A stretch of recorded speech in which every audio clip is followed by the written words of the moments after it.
Hindi kayo naniniwala sa akin? Sige nga, hindi niyo man narinig ang angel kanina?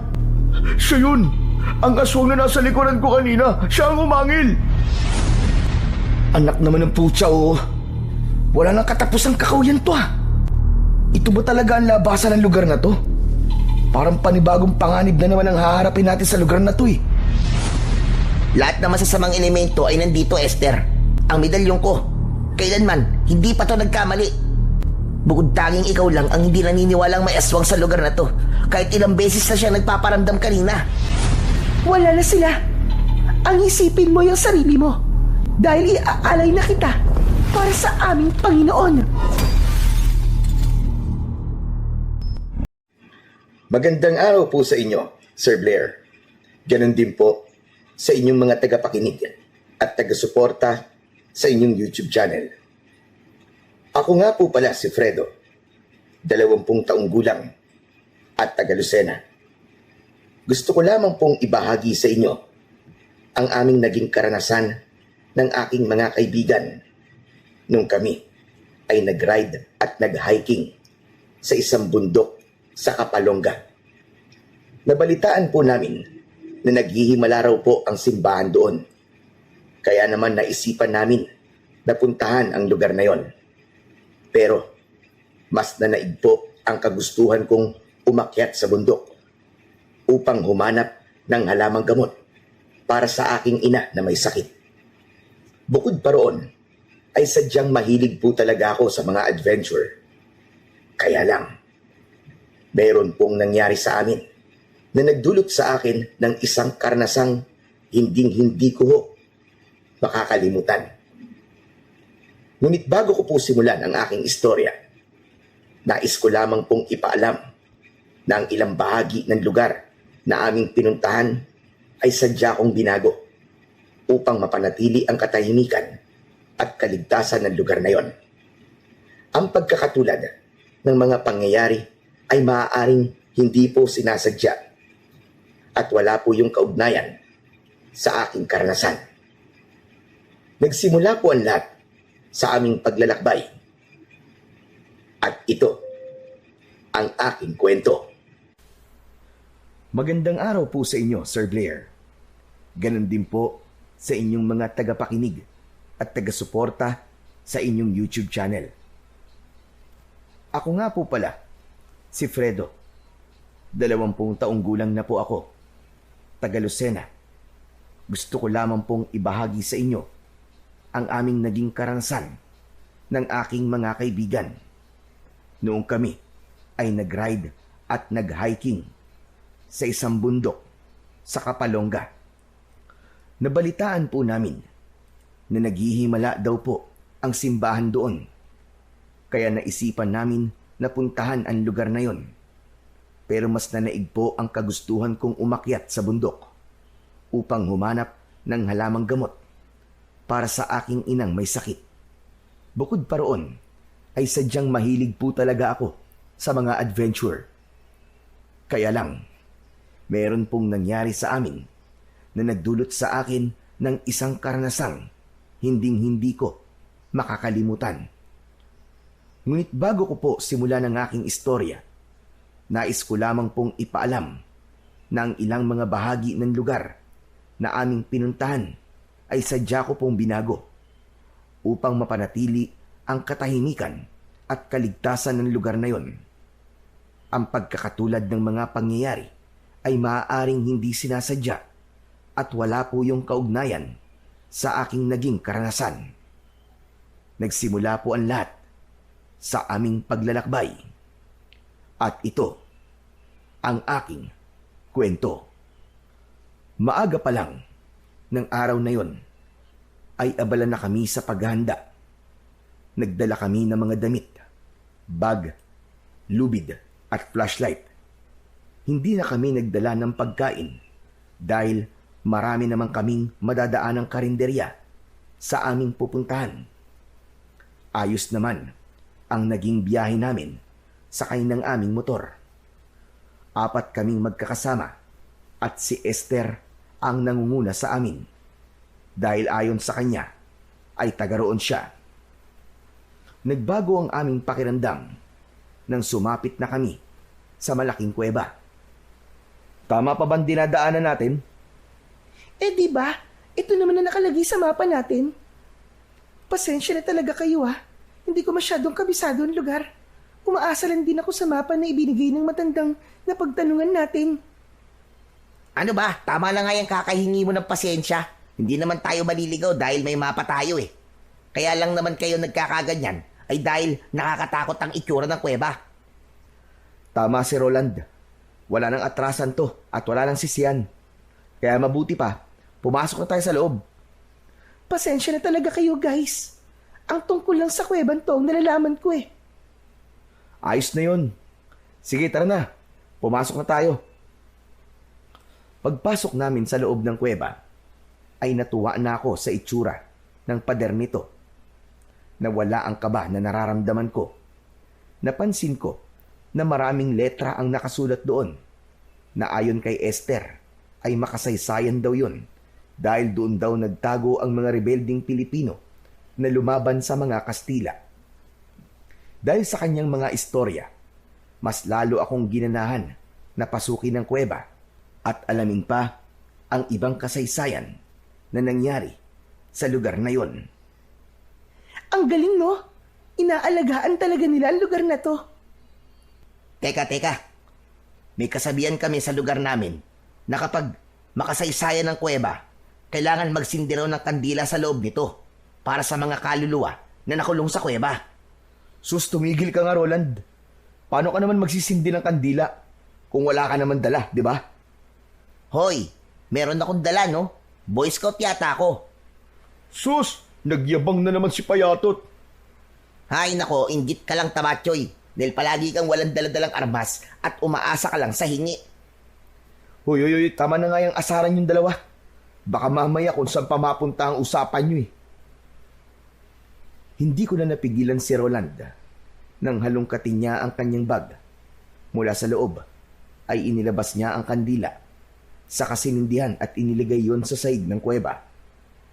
Ako naman ay inabala ko na lang ang aking sarili sa pagtingin-tingin sa paligid.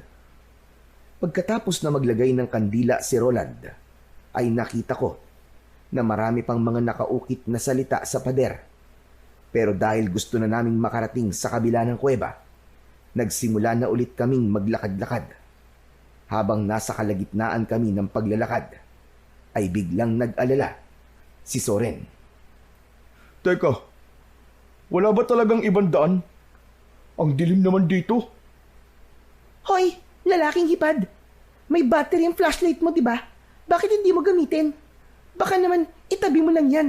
Display kumbaga.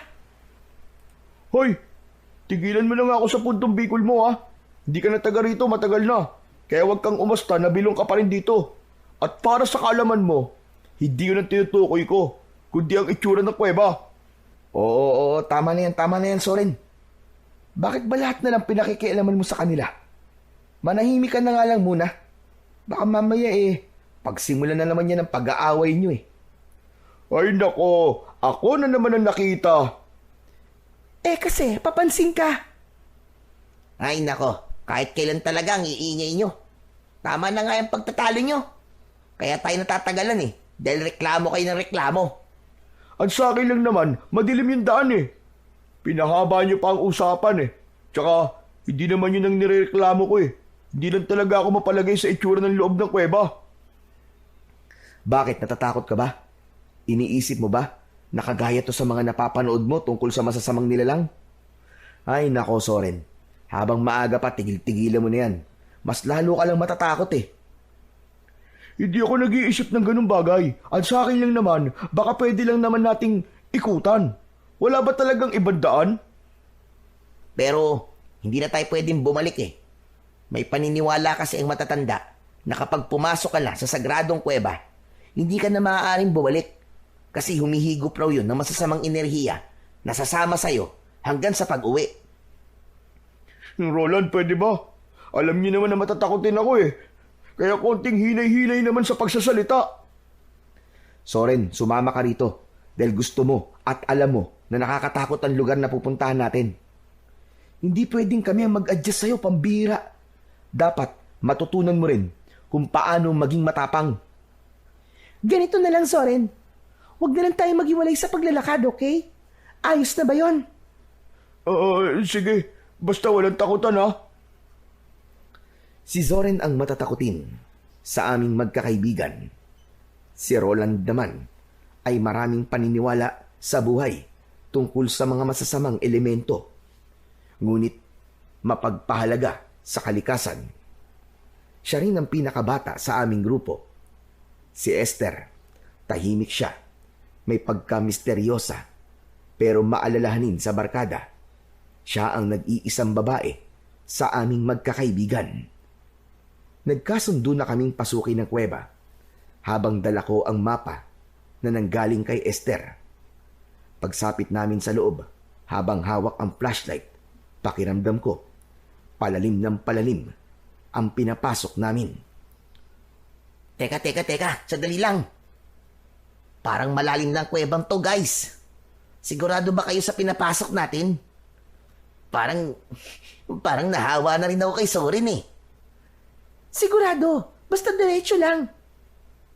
Maglakad na lang tayo. Baka makita na natin ang lagusan. Tuloy-tuloy lang. Habang nagsasalita, ay dire-diretso naman ang pasok namin sa loob ng madilim na bahagi ng kuweba. Nakakakilabot ang tunog dahil umieko ang aming boses. Ngunit ang takot na yon ay pilit kong pinaglalabanan. Para sa aking ina, lahat ay gagawin ko. Kahit ilang kuweba pa, ang pasukin ko. Sandali. Parang umiinit ang medalyon ko. Ayan ka na naman, Roland eh. Pwede ba? Huwag mo na ituloy kung ano man ang sasabihin mo na yan. Tama si Soren. Makakabuting mag-focus na lang tayo sa daan. Halina kayo. Teka, Fredo. Ano ba talaga ang sadya natin sa lugar na to? Natigilan ako sa tanong ni Roland. Dahil ang totoo, si Esther lang ang nakakaalam sa totoong pakay ko sa gubat na pupuntahan namin. Kaya nang maramdaman ni Esther na hindi ako makasagot sa tanong ni Roland, ay siya na ang nagsalita. Gusto lang talaga ni Fredo ng adventure. Di ba gusto niyo rin naman to? Kaya kayo nandito? Oo nga, pero sa klase ng lugar na to, para bang merong hindi magandang mangyayari sa atin eh. Natatakot ako eh. Tsaka, yun lang ba talaga ang ipinunta natin dito? Oo naman, no.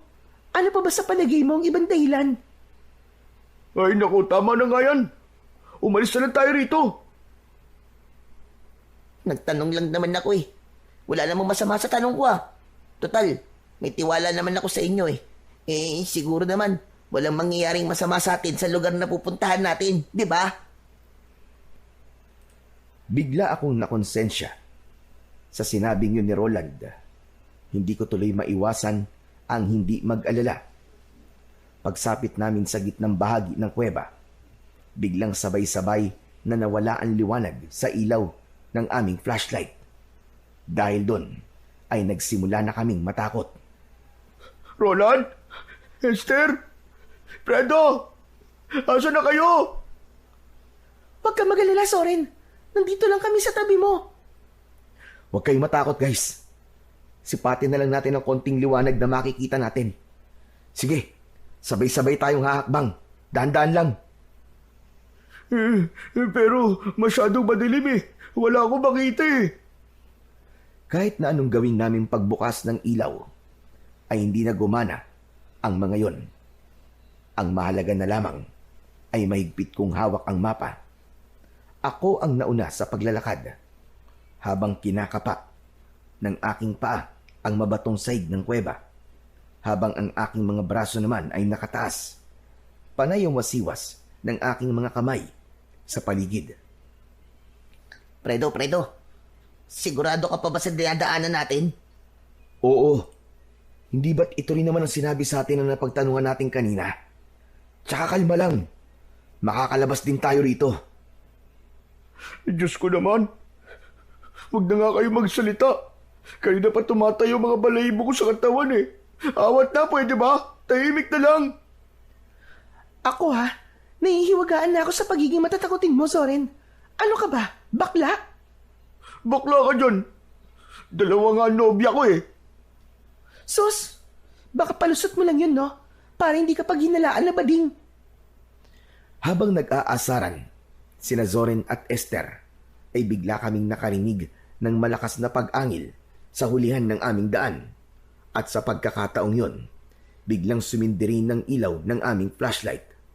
Nagulat din kami sa biglang pagsigaw ni Zoren. Aswang! May aswang sa likuran ko! Parang kidlat na tumakbo ng mabilis si Zoren. Iniwanan kami at dahil sa nakakatakot na sigaw na yon ng aming kaibigan, natakot na rin kami at sumigaw ng malakas habang tumatakbo pasunod sa kanya. Pagdating namin sa labas ay hindi pa rin tumitigil si Zoren sa kanyang pagsisigaw. Aswang! May aswang sa loob! Zoren, tama na! Walang aswang! Ano ka ba? Kita-kita ko, may aswang sa lugar na yon. Nakita ng dalawang mga mata ko. May babae doon. Natanggal ang kanyang mga mata. Maniwala kayo. Nakita ko talaga. Zoren, huminahon ka nga muna. Walang aswang, ano ka ba? Walang aswang sa lugar na to. Makinig kayo. Totoo nakita ko. Isa siyang kampo ng kadiliman. Dahil bukod sa kanyang naaagnas na muka, may dalawa rin siyang sungay na kasing haba ng sungay ng kalabaw. Zoren, pwede ba? Tama na. Tinatakot mo lang ang sarili mo eh. Esther, Fredo, maniwala kayo sa akin oh. Mayroon talaga akong nakita. Hindi ako maaaring magkamali. Nasa likod ko siya kanina. At tinawakan niya ang braso ko. Tumahimik ka nga muna. Tama na yan. Pagmasdan niyo ang lugar na to. Tignan niyo ang labas ng kuweba. Saka lang namin naalala na nasa labas na kami ng kuweba. Sabay-sabay namin tinignan ang lugar at tumambad sa aming paningin ang halos pare-parehong sukat ng matataas na puno ng kahoy. Payat na may mga orkidyas na nakadikit sa bawat balat. Madilim rin ang bahagi ng lugar na yon.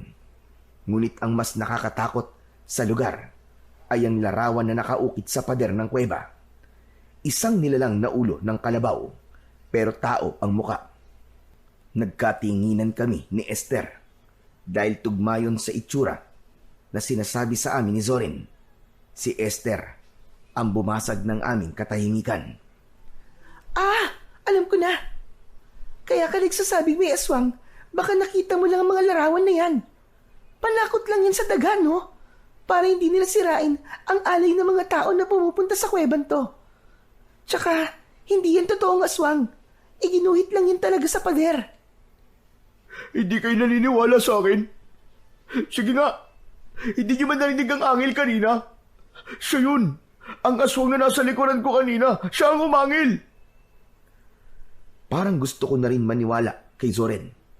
Pero wala naman talaga akong nakita na nilalang sa likod niya kanina.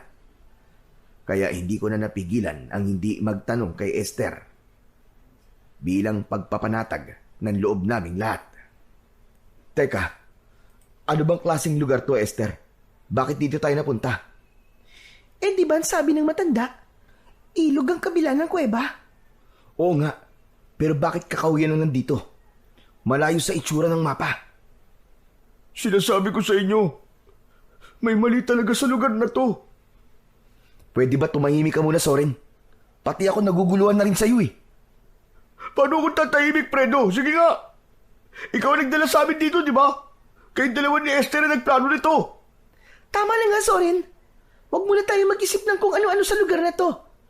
Aaminin ko na hindi ko rin alam kung bakit nagkaganito ang lugar na to. Kung ganun, posibleng nagkamali tayo ng lugar na napuntahan. Paano naman ang mapa na to, di ba? Dito lang tayo nagkamali sa lagusan ng kuweba eh. Pero ang lahat ng dinaanan natin bago makarating dito ay tama sa lokasyong nakalagay sa mapa. Baka naman nagkamali tayo ng daan, tol. Isa pa, nabura na ang ibang mga detalye sa mapa, di ba? Kaya hindi pa rin tayo nakasigurado kung tama itong binabagtas natin. Nang mga sandaling yon, ay bumundol na ang kaba sa aking dibdib. Lalo pa at wala kaming ibang nakitang daan.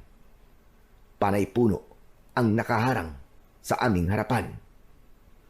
Kung ganun bumalik na lang kaya tayo. Hindi nga pwede yung ganun. Anong hindi pwede? Natatakot na ako sa lugar na to Tsaka guys, ano ba? Hindi ba't sinabi ko sa inyo kanina? Meron talaga akong nakitang babae. Sinundan niya pa nga ako Bakit ba ayaw niyo maniwala sa akin? Dahil hindi ka panipaniwala. Matatakutin ka Baka ilusyon mo lang ang nakita mo kanina. Namamalikmata ka lang, Soren. Kaya sana tigilan mo na yan. Huwag ka nang dumagdag, please. Ako pa ngayon na huwag dumagdag. Hindi ba't ikaw naman ang dahilan kung bakit tayo nandito sa sitwasyon na to? Pero walang nagpilit sa'yo na sumama sa amin. Pwede ba? Hindi to tamang oras para pag-usapan yan. Huwag na kayo magtalo. Ang kailangan natin ngayon ay makaalis sa lugar na to. Okay na. Ganito na lang. Maglakad pa tayo sa unahan ng lagusang to. Hindi na rin tayo babalik. Kailangan na natin ituloy ito. Tara na. Biglang natahimik ang pangkat namin nang magsimula na kaming maglakad at dumaan sa kakahuyang yon. Halos wala kaming makitang daan, maliban sa mga puno na perpekto ang pagkakatanim. Para bang hindi pa yun napapasok ng mga tao. Ngunit pagsapit namin sa gitna ng kakahuyan, ay napansin namin na merong mga nakasingit na tuyong sanga sa balat ng bawat punong madadaanan namin. Hinawakan ko yun, pero lumapit sa akin si Esther. Ano to? Anong ibig sabihin ng mga sanga ng kahoy? Meron pa dito, Fredo!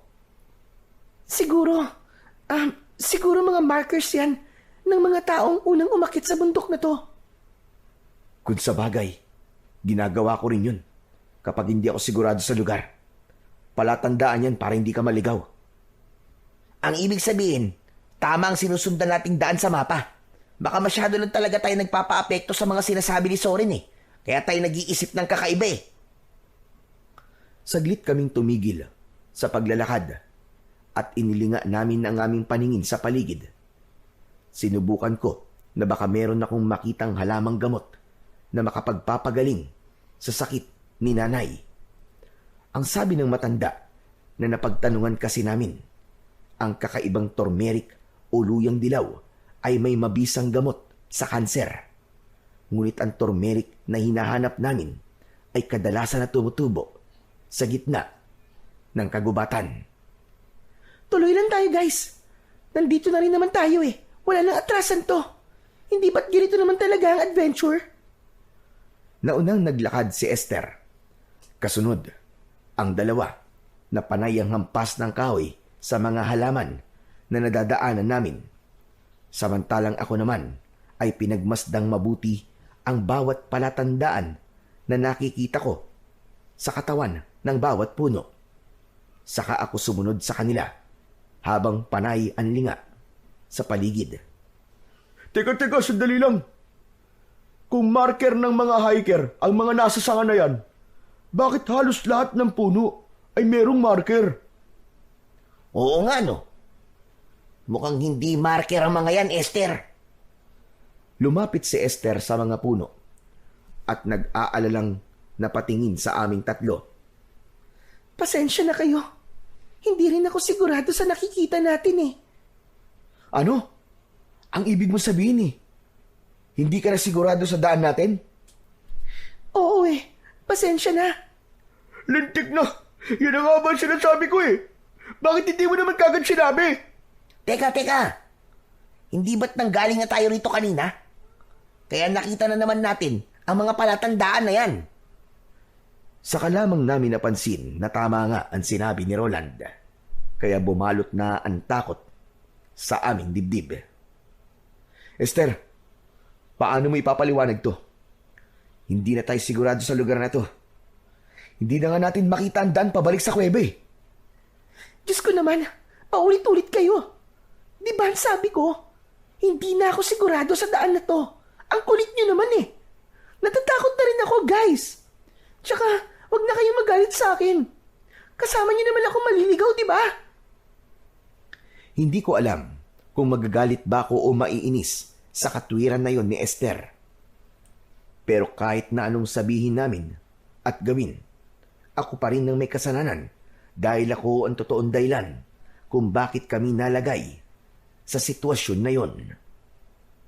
Sandali! Anak ng putya, yung medalyon ko nawawala. Tulungan niyo ako, guys. Hanapin natin yung medalyon ko. Pabayaan mo na medalyon mo, Roland. Umalis na tayo rito. Mas mahalaga pa ba yun sa buhay natin? Oo, dahil importante yun sa akin. Hindi pwedeng mawala yun. Dahil yun na lamang ang alaala sa akin ni Lola. Fredo, samahan muna natin si Roland. Hanapin natin ang medalyon niya.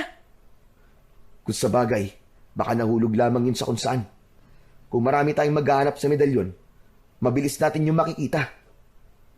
Kailangan mahanap natin yun dahil malaki ang maitutulong nun sa paglalakbay natin. Lalo na ngayon na nasa kakaibang lugar tayo. Agad kaming bumalik sa lugar na dinaanan namin kanina. Habang nakatungo kami sa lupa, maya-maya pa ay nakita rin ni Roland ang kanyang medalyon. Eto na guys, nakita ko na! Salamat naman at hindi tuluyang nawala. Lumapit kami sa kanya at nakita namin na naputol ang tali nun. Kaya lang, bigla kaming natigilang lahat nang marinig namin ang huni ng mga langaw sa hindi kalayuan ng aming kinatatayuan. Sinundan namin ng tingin ang pinagkakaguluhan ng mga langaw. Ganun na lamang ang sigaw naming magkakaibigan nang makita namin ang isang naaagnas na bangkay ng tao. Halos wala nang natirang laman na bumabalot sa bungo nito. Nakanganga ang bibig nito. Wasak ang tiyan at may lumalabas na mga uod. Diyos ko! May patay! May patay! Takbo na! Sandali! Hintayin niyo ako! Hoy! Dahil sa nakita namin, wala na kaming pakialam kahit saan pa kami makarating. Halos banggain naming lahat ang mga halaman na nakaharang sa daraanan namin. Hanggang sa makarating kami sa gilid ng kalsada. Makipot at mabato ang daan na yon. Kahit papano ay nakahinga kami ng maluwag. Kalsada na to, guys. May kalsada na rito. Ibig sabihin, may labasan na to. Makakauwi na tayo. Anong lugar kaya to? Teka, parang wala namang mga bahay na nakatayo rito ah. Sandali, tignan niyo guys. May nakasulat sa kahoy. Ayun oh. Binasan ni Roland ang nakasulat sa signboard na gawa sa tabla, habang kaming lahat ay doon na rin nakatingin. Sitio Maligaya. Pambirang pangalan naman yan, oo. Anong maligaya ba ang pinagsasasabi ng signboard na yan? Nakakatakot nga ang lugar na to eh. Hindi ko rin alam ang lugar na to. Teka, ayun oh. May bahay sa bandaron. Halina kayo, magtanong tayo doon. Teka, karinderya yan ah. Ang lupit naman ng lugar na to. Karinderya? Sa gilid ng kalsada na walang nakatirang tao. Ano ka ba naman, Zorin? Baka karinderya yan para sa mga sasakyan dumaraan dito. Magpasalamat na lang tayo dahil kahit papano, may mapagtatanungan tayo. Magpasalamat? Magpasalamat saan? Na nakakita tayo ng naaagdas na bangkay? Anak ng tutya ko. Baka nga sila pa pumatay sa taong yun eh. Huwag na lang tayong tumuloy dyan, Fredo. Huwag na tayong lumapit sa kanila. O sige, pero pupunta pa rin tayo. Pero saka na tayo magtatanong. Ginutom kasi ako eh. Wala nang nagawa ang mga kasama ko dahil nakaramdam na rin pala sila ng gutom. Pansamantala ay nawala ang takot namin habang nilalapitan namin ang karinderya. Nasa liblib na lugar ito at merong mga puno sa paligid. Maayos naman ang itsura. Mukhang malinis naman. Kaya lang, napaisip kami kung kakain ba kami roon dahil naalala namin ang nakita naming katawan ng tao. Mukhang okay naman ang pagkain ah. Saka, gutom na talaga ako eh. Talo-talo na to. Ano sa palagay nyo? Ako rin. Bigla akong nagutom nang maamoy ko ang singaw ng pagkain. Kayo na lang sigurong kumain, guys. Inaayos ko pa tong medalyon ko eh. Dahil naputol yung tali. Kakain na rin ako. Mukhang masarap eh. Huwag na muna tayo mag-isip ng kung ano-ano ha. Ang mahalaga, malagyan ng tiyan natin ng pagkain para makapag-isip tayo ng maayos. Pagdating namin sa tapat ng karinderya, naupo kami sa harap ng lamesa. Pagkatapos ay pinagmasdan ko ang mga pagkain. Hindi ko naman maipaliwanag ang aking nararamdaman. Para bang may kakaiba sa lugar na yon. Pero dahil kumakalam na talaga ang aking sikmura, ay naghintay kami sa paglabas ng bantay roon. Maya-maya pa ay lumabas ang mag-asawa. Nakangiti sila at mukha namang mabait. Tinanong kami kung ano ang ulam na bibilihin namin. Pero si Zoren ay hindi naiwasang hindi mag-alala sa mga pagkain. Fredo, wag na nga lang kaya tayong kumain. Parang kakaibang lugar na to eh. Mukha namang masarap ang niluto nila, pero hindi naman natin alam kung anong klaseng karne ang nakahain. Pero si Esther ay nagtuturo na sa mga ulam na naroon. Nagbigay rin ng pagkain ang mag-asawa at inilapag ang plato nito sa ibabaw ng lamesa. Sabay subo sa pagkain. Napalunok kami ng laway dahil mukhang sarap na sarap si Esther sa kanyang kinakain. Gusto naming tanungin si Esther kung gaano kasarap ang pagkain. Kaya lang, nasa tabi namin ang mag-asawa at seryosong nakatingin sa amin. Ibinaling ko na lang ang aking paningin sa ibang direksyon. Oh guys, ano pang hinihintay nyo? Kumain na kayo. Napakasarap ng bopis at dinuguan. Grabe! Nang sabihin yun sa amin ni Esther, mas lalo kong nakaramdam ng gutom. Habang nakatingin kami sa pagkain ng dalaga, dahil sa sobrang sarap ng lasa, kinamay ni Esther ang pagkain. Inalok kami nito, ngunit sunod-sunod ang aming pag-iling. Kalalaki niyong tao nga arte nyo. Akala ko ba'y nagugutom kayo? Oh, bakit nakaupo lang kayo riyan? Sayang mo, hindi nyo matitikman ng pagkain to kung gaano kasarap. Muli akong tumingin sa mukha ng mag-asawa. Sa pagkakataong yon, hindi na sila nakangiti. Matatalim ang kanilang tingin na para bang sinusuri kami. Lalo na nang gumawi ang kanilang paningin sa kinauupuan ni Roland. Naabala pa rin sa pag-aayos ng nasira niyang medalyon. At dahil doon, hindi ko na napigilan ang hindi magtanong tungkol sa pagkain. Masarap naman po sana ang pagkain ng karne. Kaya lang wala po bang gulay? Panay karne po kasi ang nakalabas eh. Hindi sumagot ang mag-asawa. Nanatili lamang silang nakatayo na para bang may iniisip. Muli kong tinignan si Esther at halos maubos na niya ang pagkain. At kahit gutom ako ng mga oras na yon, ay napilitan na rin akong tumayo at hindi na kumain. Ang daya nyo naman. Ako lang ang kumain. Bahala nga kayo. Sige kayo, malayo pa lalakbayin natin. Baka magutom kayo sa daan. Alalahanin nyo na kailangan natin hanapin ang motor nyo para may magamit tayo sa pag-uwi. Magbayad ka na lang, Esther. Aalis na tayo rito. Hindi na maganda ang pakiramdam ko sa lugar na to eh. Ale, may iba po ba daan sa lugar na to? Tsaka, anong lugar po ba tong tinutumbok ng kalsada na to? Nagkibit balikat ang mag-asawa sa tanong na yon ni Zoren. Hindi pa rin sila nagsasalita ni hindi tumingin sa amin ng diretsyo. Maliban kanina, wala na akong narinig na ibang salita mula sa bibig nila. Pero nahuhuli ko sila na nagkakatinginan sa kamuling titingin sa babaeng kasama namin. Bigla tuloy akong nag-alala at sinuri si Esther. Naisip ko na baka merong bagay na inilagay ang mag-asawa sa pagkain ng kaibigan ko. Maya-maya pa ay ako na ang nagtanong sa mga ito. Saan po ba kami maaaring dumaan? Palabas po sa lugar na to. Itinuro ng mag-asawa ang daan sa dulo ng kalsada. Kaya nang matapos sa pagbayad si Esther, ay agad na kaming umalis sa lugar na yon. Binaybay namin ang kalsada, ngunit pagkalipas ng kalahating oras na paglalakad, ay napansin namin na putol na ang kalsadang yon. Muling bumungad sa amin ang kakawyan. At sa pagkakataong yon, pakiramdam ko, niloko kami ng mag-asawa sa karinderya. Anak naman ng putya, oh. Wala nang katapusang kakawyan to, ah. Ito ba talaga ang labasan ng lugar na to?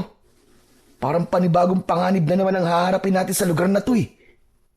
Baka naman, dyan talaga ang daan. Malay mo naman na nagsasabi ng totoo mag-asawa na yun. Mukhang ayos naman silang kausap eh. Wala namang masama kung tutuloy tayo, di ba? Tara na. Kailangan natin tawilin ng kakawyan yan. Nakakapagod na kung babalik pa tayo. Sigurado ka ba, Esther? Hindi ako sigurado. Pero gusto kong subukan. Para makaalis na tayo sa lugar na to. Teka.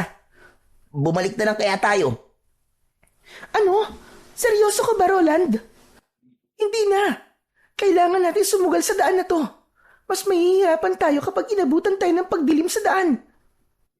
Hindi na kami nakatutol sa gusto ni Esther dahil nauna na siyang maglakad papasok sa loob ng kakawyan. Muli kaming pumasok sa gubat habang malakas ang kaba sa aking dibdib.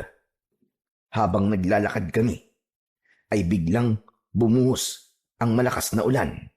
Dahil doon ay nahirapan kaming makita ang daan kung saan-saan kami nagsususuot ng walang tiyak na pupuntahan. Lagot na! Nabasa na ang mga bag natin! Maghanap na lang tayo ng pwede natin masilungan. Inilinga namin ng paningin sa paligid, ngunit wala kaming nakita roon na pwede naming masilungan. Mas lalong lumakas ang ulan, kaya nahirapan kaming pasukin ang kakawyan. Bukod pa roon, ay madulas at maputik pa ang daan.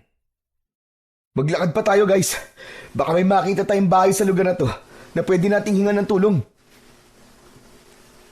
Wala kaming imikan na sinuong namin ang malakas na ulan. Nagpatuloy kami sa paglalakad hanggang sa makarating kami sa kinaroroonan ng malaking bato. Habang tumatagal ay mas lalo naming nararamdaman ang takot. Aray! Ang talampakan ko! Ang sakit! Oh, napano ka, Roland? Ano nangyari sa'yo? Natinik ako. Naku po, dumugo yata. Bakit kasi dito pa tayo nagpunta eh? Mukhang mas lalo tayong mahihirapan sa daan na to eh. Ayan ka na naman sa pagsisimula na pagtatalunan natin eh. Magdahan-dahan ka na lang kasi sa paglalakad. Eh di ba? Plano nyo naman to. Ang hirap kasi sa inyo eh. Hindi nyo iniisip kung ano ang mangyayari. Basta sugod lang kayo na sugod. Pasensya na. Ako talaga may kasalanan. Huwag mo nang sisihin si Esther, Roland. Huwag kayo mag-alala. Makakauwi rin tayo ng ligtas. Kaya huwag na kayo magsisihan. Kailangan lang natin makalabas dito. Aba, dapat lang. Gusto ko pang mabuhay, no? May pamilya pa ako naghihintay sa akin. Sasagot pa sana ako kay Soren nang mahagip ng paningin ko ang isang malaking aso na nakatayo sa unahan ng aming daan. Kahit malakas ang ulan, ay baliwala sa aso ang pagtama ng tubig sa katawan nito. Bigla akong natigilan dahil ngumisi yun na para bang may tumutulo pa na malapot na laway sa bibig nito. Kasunod ng pag-angil habang humahakbang papalapit sa amin. Guys, may aso, humanda kayo. Sa tingin ko asong ligaw yan. Diyos ko, mabangis na hayop yan. Delikado tayo. Baka atakihin niya tayo. Dahil sa sinabi ni Roland, napaatras kami ng hakbang papalayo sa aso. Umangil ang hayop habang nakatingin sa amin. Kasunod, nang mataas niyang pagtalon papunta sa aming kinaroroonan. Inatake niya kami. Malakas kaming napasigaw. Wala kaming inaksayang oras. Tumakbo kami ng mabilis at hindi pinansin ang malakas na ulan. Kahit nakikita namin na hinahabol kami ng asong gubat, hindi kami naghiwalay. Tinaak namin ang daan, papasok pa sa loob ng kakawyan. Habang habol namin, ang sarili naming hininga. Bilisin yung tumakbo, guys! Lalapain tayo ng hayop na yan! Walang ibang naririnig na salita sa bibig ng mga kasama ko, kundi ang malakas na sigaw ng paghingi ng tulong. Umakyat kami sa mataas na lugar para hindi kami maabutan ng asong gubat. Wala na kaming pakialam kung saan kami makarating. Ang mahalaga ng mga sandaling yon ay makatakas kami mula sa aso na humahabol sa amin. Maya-maya pa ay nakarinig kami ng lagabog ng katawan na bumagsak. Nakita namin na nadapa na pala si Esther at naiwan namin siya. 5 dipa ang layo namin sa kanya, habang ang asong gubat ay nasa paanan ng dalaga. Nagulat kaming lahat nang biglang kinagat ng aso ang binti ni Esther.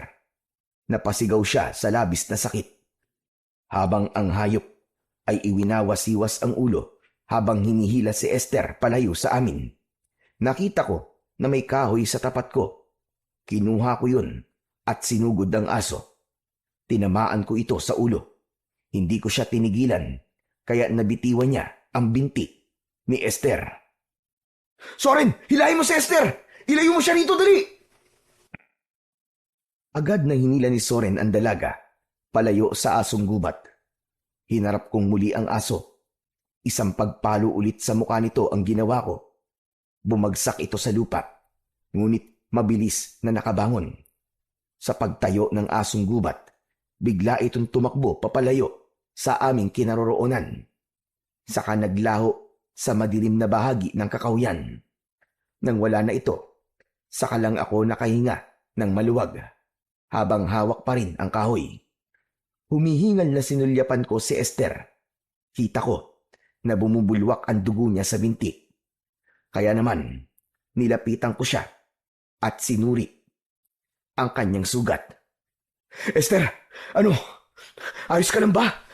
Kaya mo bang maglakad?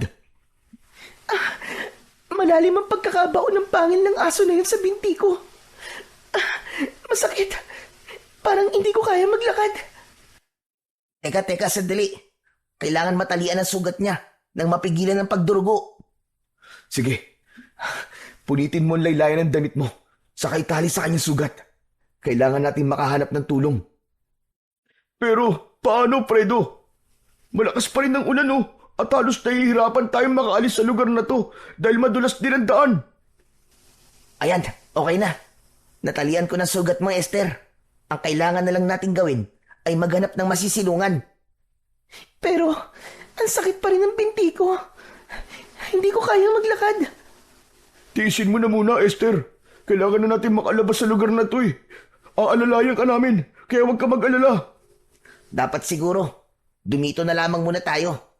Hindi pa tayo ligtas sa lugar na yan. Paano kung bumalik ang asong gubat at sa pagbabalik niya, marami na siyang kasama?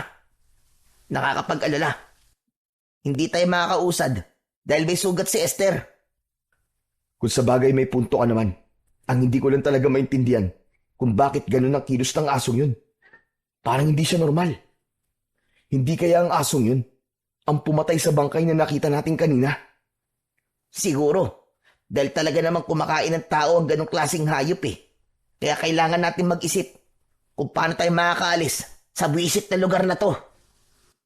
Ang totoo, pahamak talaga mag-asawang yun sa karinderya eh. Parang pinaglalaruan tayo eh. Sige na, tama na. Huwag na nating isipin na nakaraan. Doon, sa likod ng bato. Masyadong malakas ang ulan. Kaya magpahinga na muna tayo ron. Tama si Fredo. Magpahinga na muna tayo. Masyado talaga masakit ang sugat ko sa binti. Isang malalim na buntong hininga ang pinakawalan ko bago ko ibinaba ang aking bag. Pagkatapos ay nagpahinga kami at sumandal sa likod ng bato. Dahil sa malagong daon ng puno sa tapat ng aming kinatatayuan, ay nabawasan nun ng pagtama ng ulan sa katawan namin. Saka ko lang naramdaman ng pagod. Pagkalipas ng ilang minuto, sa wakas ay tumigil rin ang ulan. Ayos. Tumigil na ang ulan. Pwede na ulit tayo maglakad. Sus! Ngayon pa? Gabi na. Madilim ng paligid. Mahihirapan tayo maglakad dito.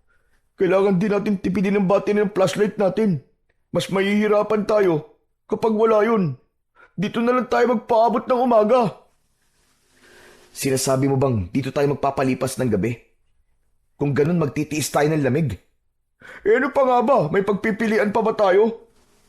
Tama si Soren, Fredo. Sa tingin ko, mahihirapan tayo maglakad kung madilim. Magsasalita pa sana ako para magbigay ng komento sa dapat naming gawin. Nang tamaan ng ilaw ng flashlight ko ang tila tao na nakatayo sa likod ng puno. Matagal kong tinitigan yon dahil sinigurado ko kung tama ba ang nakikita ko. Nang biglang gumuhit ang kidlat sa langit ay tinamaan ng liwanag ang kinaroroonan ng nilalang. Napatayo ako at napasigaw dahil sa takot. Nag-alala naman at napatayo na rin ang mga kasama ko at tumingin sa gawi ng tinutukan ng flashlight ko. May babae sa bahaging yun. Tara na. Umalis na tayo rito. Bilisan nyo. Hindi tayo nag-iisa sa lugar na to. Kasunod ng pagmamadali kong umalis ay sumigaw na rin si Soren. Takot na takot siya habang natataranta na dinadampot ang mga gamit. Nandito siya. Nakasunod siya sa atin. Yung babae sa kuweba, maniwala kayo. Nasa paligid lang natin siya. Ano ba kayo? Uminahon nga muna kayo. Wala naman akong nakikita eh. Bakit ba kayo nagkakaganyan? Nakita ko, Esther. Kaya tara na. Umalis na tayo rito. Totoo ang sinasabi ni Soren. May nakasunod sa atin. Halos buhatin namin si Esther. Makaalis lang sa lugar na yon. Sumasabay pa sa amin ang malakas na pagguhit ng kidlat, pati na ang pagdagundong ng kulog sa paligid. Nanginginig kami sa takot.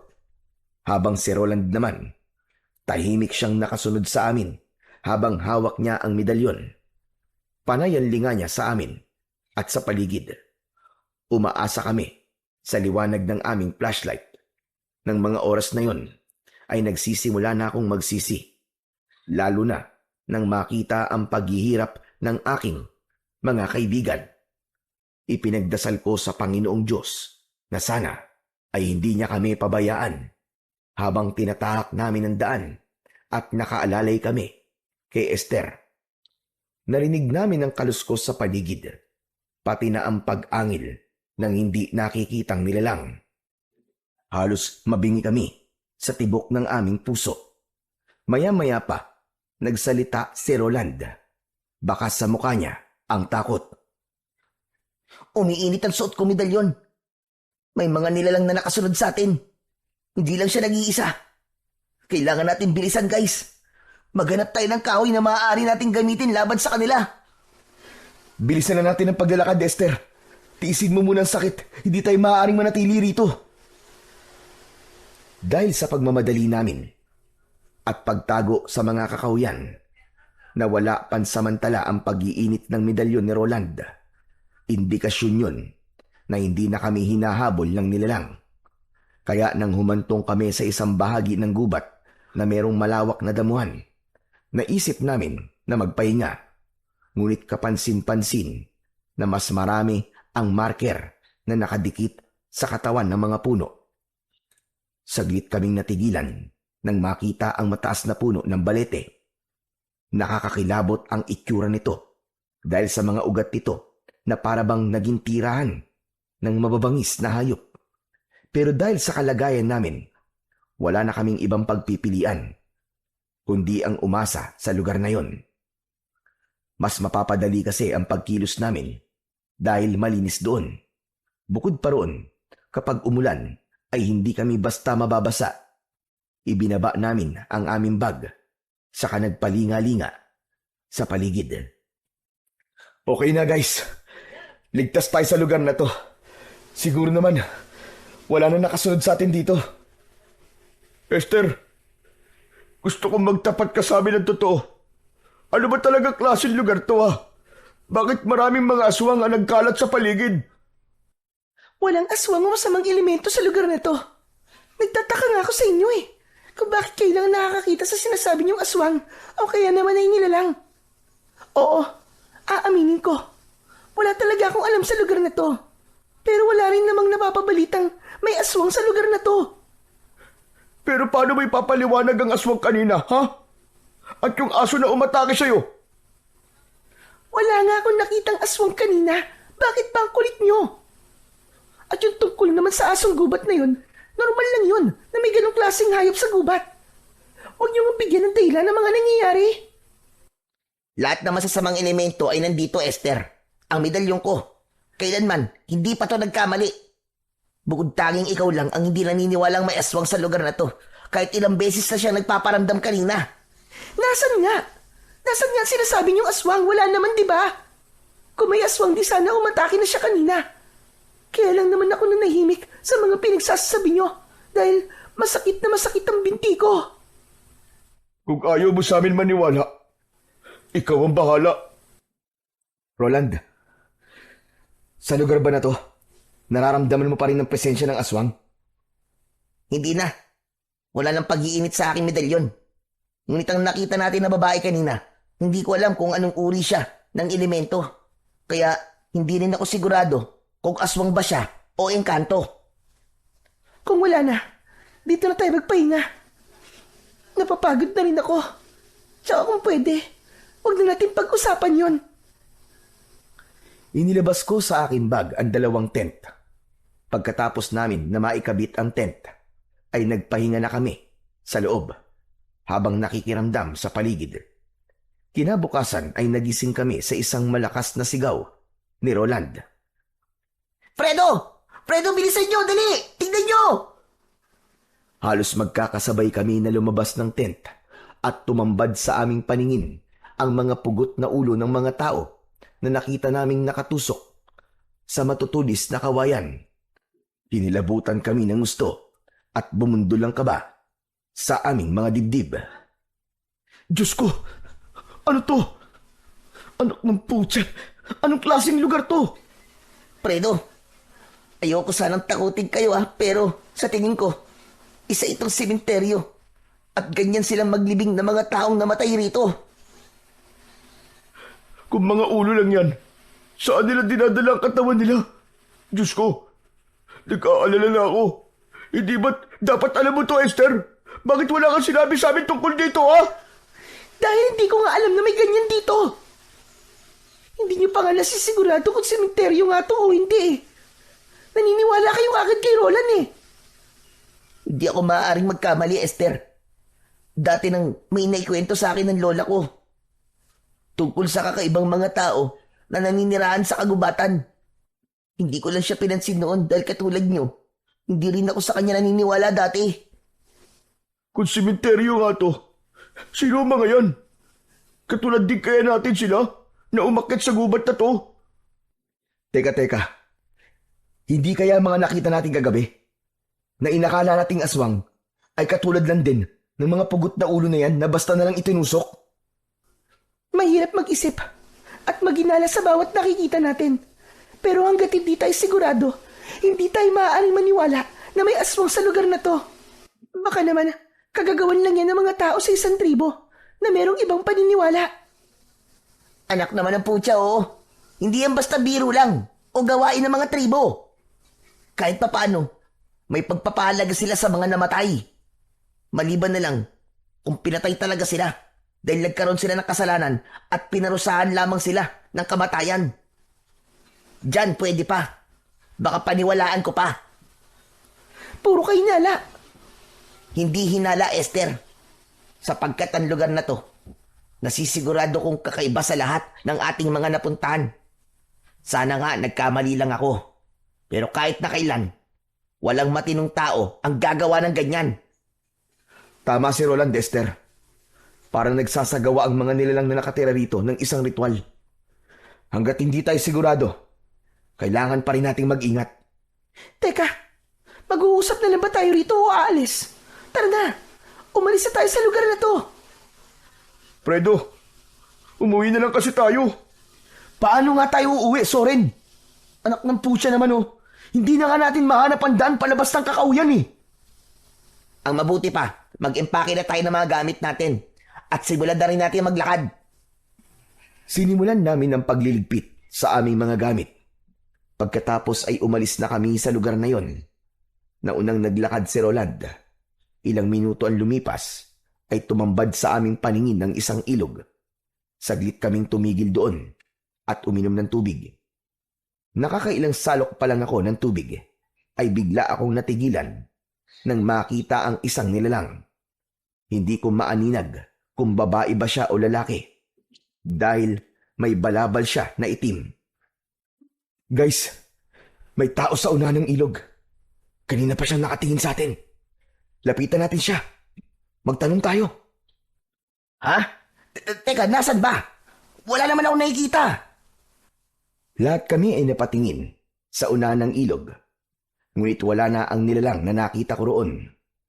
Pero nang muling mabaling ang aking atensyon sa tubig, biglang nagkulay pula ang tubig. Napatayo ako dahil sa gulat. Maging ang mga kaibigan ko ay namutla rin dahil sa takot. Napatingin kami sa unahan ng ilog at wala namang kaming nakitang patay roon. Kinilabutan kami at nandiri dahil nakainom pa naman kami ng tubig sa may ilog na yon. Diyos ko! Sariwan dugo to ah! Pabihira, ano ba nangyayari sa atin? Dugo! Dugo nga, Fredo! Tara na, umalis na tayo rito! Parang hinahabol tayo ng kabalasan! Baka may patay doon sa bandang unahan! Hindi na talaga maganda ang kutob ko sa lugar na to. Kaya wag na tayong titigil sa paglalakad. Dire-diretso na. Lumayo na tayo sa ilog. Sa palagi ko, pinaglalaruan lang tayo ng gubat. Esther, pwede ba? Hindi tayo pinaglalaruan. Totoo na to. Nasa panganib tayo.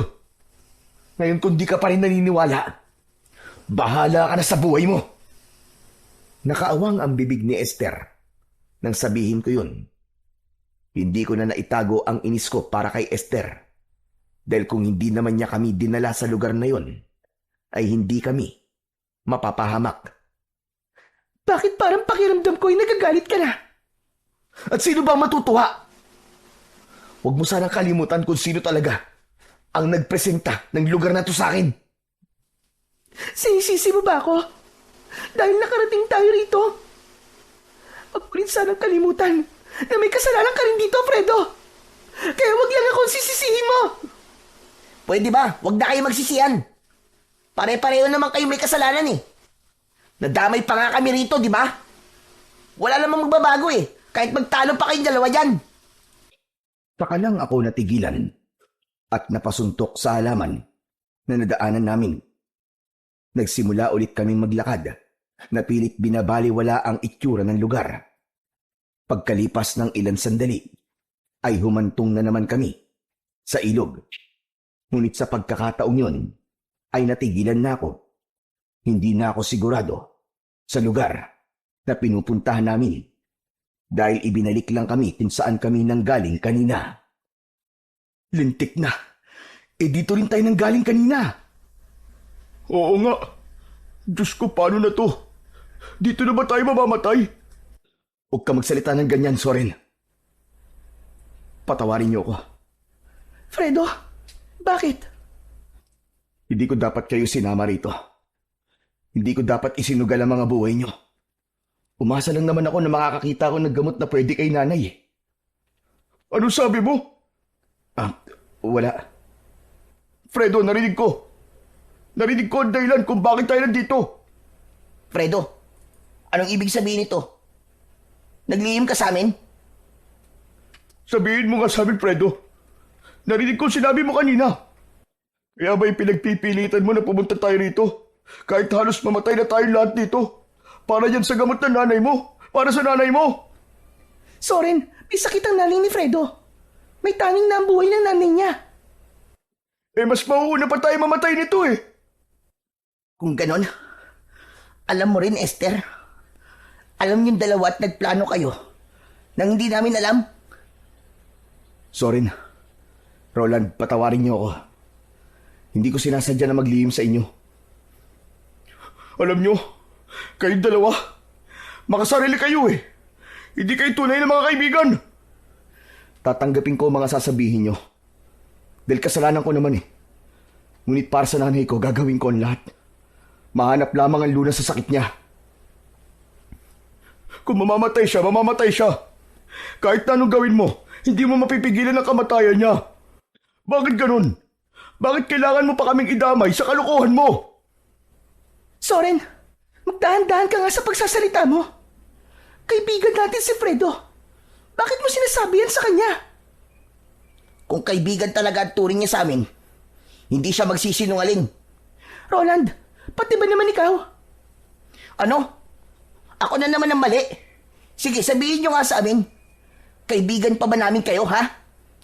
Alam niyo, pagkatapos talaga ng mga nangyaring to, maghiwa-hiwalay na tayo. Tapos na ang pagiging magkaibigan natin. Pero wala naman akong magagawa eh. Kung yan ang desisyon nyo. Mali ako at inaamin ko yun. Pero kayo lang naman ang inaasahan kong tutulong sa akin eh. Kaya ko to nagawa. Pero mali eh. Dahil sa umpisa pa lang niloko mo na kami. Lalo-lalo ka na, Esther. Magsama kayong dalawa. Total, palagi naman siya ang kinakampihan mo eh. Magkasabwat pa kayo. Wala akong kinakampihan at wala rin akong pinipili. Pareho ko kayong kaibigan, kaya pwede ba? Tama na ang pagtatalo natin. At simulan na natin na hanapin ang daan. Dahil sa galit, ay naunang naglakad sina Soren at Roland. Iniwan kami ni Esther na dismayado sa mga nangyari. Pero pagdating namin sa gitna ng kakahuyan, bigla kaming natigilan nang makita ang isang hanay ng mga kalalakihan na nakatayo sa unahan ng aming daan. May mga dala silang sibat habang nakangising umaangil na parabang mga gutom. Hindi sila nagsasalita, ngunit tumutulo ang kanilang malapot na laway. Sandali, umiinit na naman ang suot kong medalyon. Hindi sila mga tao. Sila na ang aswang. Sila ang mga nilalang na naramdaman ko kagabi. Diyos ko, anong klaseng nilalang ang mga yan? Takot na napasiksik si Soren kay Roland habang sila ay nasa unahan namin ni Esther. Humakbang sila paatras habang hindi inaalis ang paningin sa mga taong nakatayo sa unahan ng aming daan. At sa isang iglap, biglang nagbago ang anyo ng mga tao. Naging isang nakakatakot na halimaw, nakahawig ng kalabaw. Humaba ang kanilang dila na pilit kaming inaabot.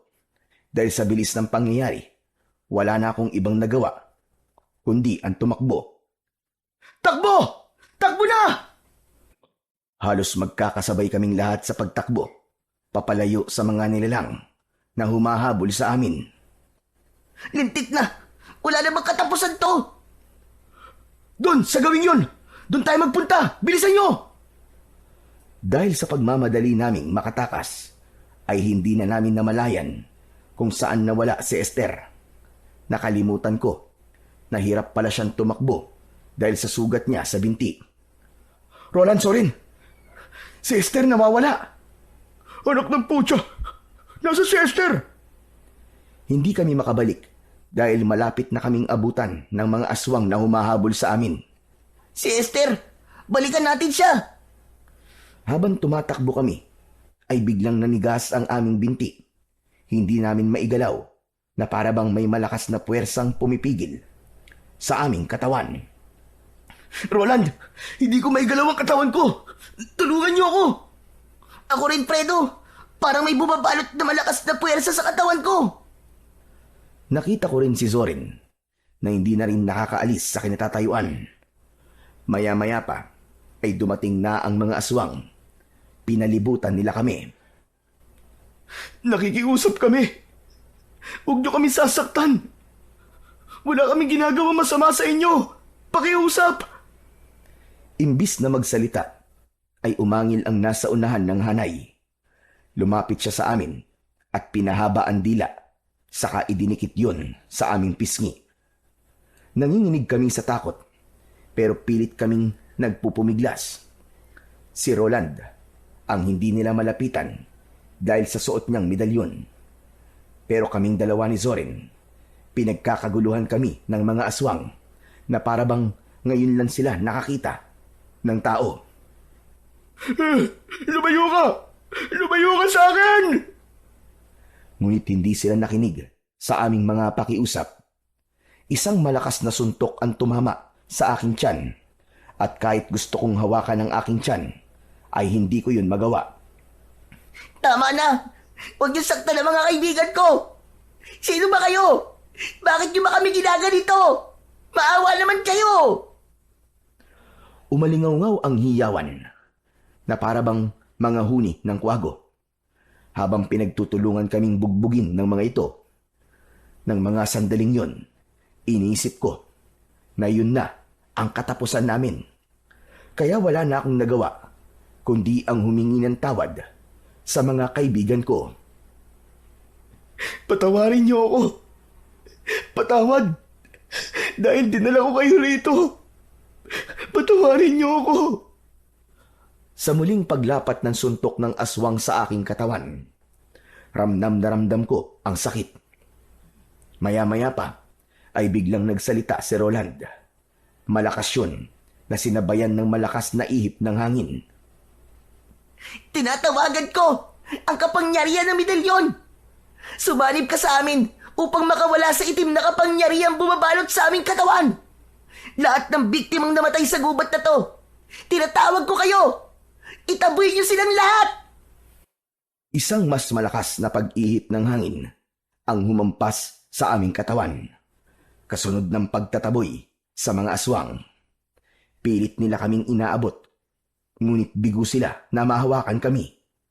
Nawala ang malakas na puwersang bumabalot sa aming katawan. Dahil doon, napaluhod kaming tatlo sa lupa. Hindi napigilan ni Soren ang hindi magtaka sa kapangyarihang yon ni Roland. Ano ba talagang klaseng medalyon yan, Roland? Akala ko walang silbi ang bagay na yan. Hindi ko rin nakalain na mayroon palang ganitong klaseng kapangyarihan ang medalyo ni Lola. Ngayon ko lang ito nasubukan eh. Kahit anong klaseng medalyon pa yan, ang mahalaga, iniligtas niya tayo. Tara na, kailangan nating mahanap si Esther. Ano? Babalik tayo sa lugar na yun para hanapin si Esther? Oo, Soren. Nasa panganib siya. Kailangan natin siyang balikan. Aswangan lahat ng mga nakatira rito. Natitiyak ko na napadpad tayo sa lungga ng mga aswang. Totoo bang sinasabi mo, Roland? Oo, sapagkat ang kapangyarihang bumalot sa atin ay kapangyarihang taglay ng isang malakas na aswang. Maaaring ang mga nilalang na yon ay alagad ng isang malakas na aswang na umaatake gamit ang isang itim na mahika. Diyos ko, makakalabas pa ba tayo rito ng buhay? Tiwala lang sa Diyos. Tiwala lang. Yun ang pinakamalakas na sandata natin laban sa kanila. Ang mabuti pa, iwanan na natin ang mga bag natin at dalhin na lang natin ang mahalagang bagay. May punto ka sa sinabi mo, Roland. Tara na, hanapin na natin si Esther. Iniwan namin ang bag sa gilid ng malaking kahoy. Nagdala lang kami ng flashlight. Malalaki ang hakbang na naglakad kami pabalik sa lugar kung saan namin naiwan si Esther. Ngunit wala na ang kaibigan namin. Dismayado kaming umalis sa lugar na yon. Anak ng putya! Nawawala na si Esther! Paano na to? Hindi kaya patay na siya? Huwag ka nga magsalita ng ganyan sa kaibigan natin. Pambira ka naman, Soren, oo. Pero nasan nga siya? Nasaan si Esther? Bigla kaming natigilan nang makita ang ilang mga kalalakian na abala sa pag-aasa ng itak. Ang iba nagtutulis ng kahoy. Nag-uusap ang mga ito. Napaatras kami at hindi kagad nakapagsalita. Hindi nila napapansin ang presensya naming tatlo. Sige, tulisan niyo pa mga sibat. Huwag kayong magkakamali. Dahan-dahan ang ginawa naming pag-atras dahil iniisip namin na aswang din sila. Kagaya ng mga nilalang na umatake sa amin kanina. Habang hindi namin inaalis ang paningin sa kanila, nagtago kami sa likod ng isang malapad na puno. Lalapit ako sa kanila. Magbabakasakali ako na matutulungan nila tayo. Hindi ba't sabi ni Roland, baka aswang ang mga yan? Kaya nga magbabakasakali ako, di ba? Kung sa bagay, malay mo naman na mayroong tao pa rin na nakatira dito sa lugar na to. Isa pa, hindi umiinit ang suot ko medalyon eh. Napasulyap ako sa medalyon ni Roland bago iniwan ng mga ito sa likod ng puno. Maingat akong lumapit habang abala pa rin sila sa kanilang mga ginagawa. Sinilip ko ang 3 lalaki na naghahasa ng dulo ng sibat. Ang isa naman ay may taklob ng tela sa ulo at panay ang hasa ng itak. Sa pagbabago ko sana ng pwesto, natapakan ko ang sanga ng puno. Sabay-sabay silang napatingin sa gawi ko, kaya hindi na ako nagdalawang isip. Tumakbo ako sa kinaroroonan ni Soren at Roland. Tara na, tumakbo na tayo! Nakita nila ako! Teka, nasa si Roland?